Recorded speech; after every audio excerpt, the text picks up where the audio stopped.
Hello and welcome to Off Grid Living, and today we are going to be making homemade sauerkraut. You're going to need some cabbage, and in my case a lot of cabbage, a knife, some non-iodized salt. I just use plain table salt.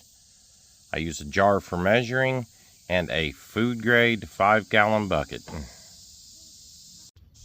The first thing that you want to do is you just want to dice your cabbage up into strips. It's not really hard to do. Get it all diced up, and then I've got a half-gallon jar here, and all I'm using it for is to measure.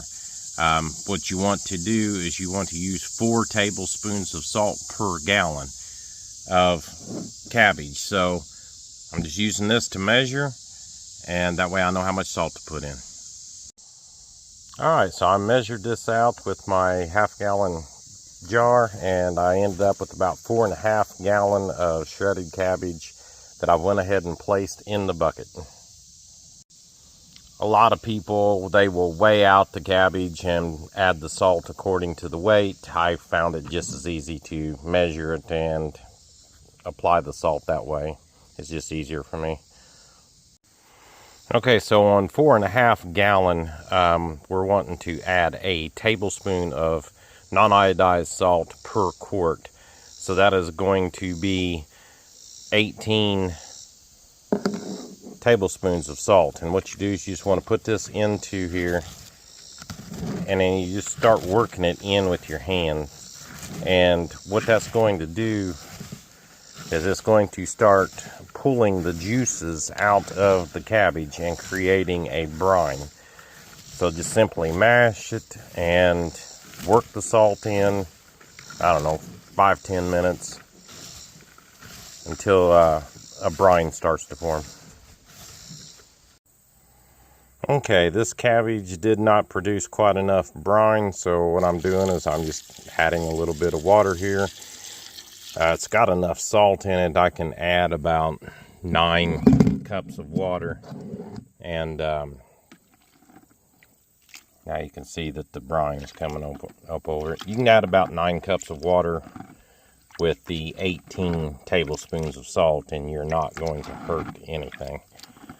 So what you want to do is you just kind of want to keep working this until everything is down below the brine. As you can see now, I've got everything's underneath of the brine. Now all we need to do is weigh the cabbage down. I just use a simple plate. They fit right in here very nicely. Press down on it till you see the brine come up over it. And there you go. You want to make sure your cabbage stays under the water. And then I just take and put a lid on this bucket.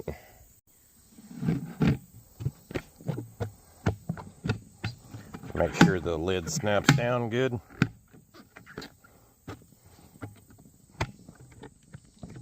And it's just a waiting game now. We're going to wait for, we'll let it ferment for about a week and a half.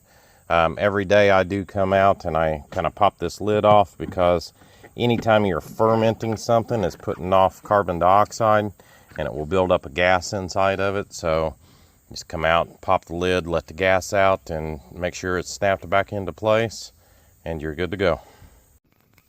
After you let this sit for about a week, take a little bit out, try it. It's going to have a sour taste to it.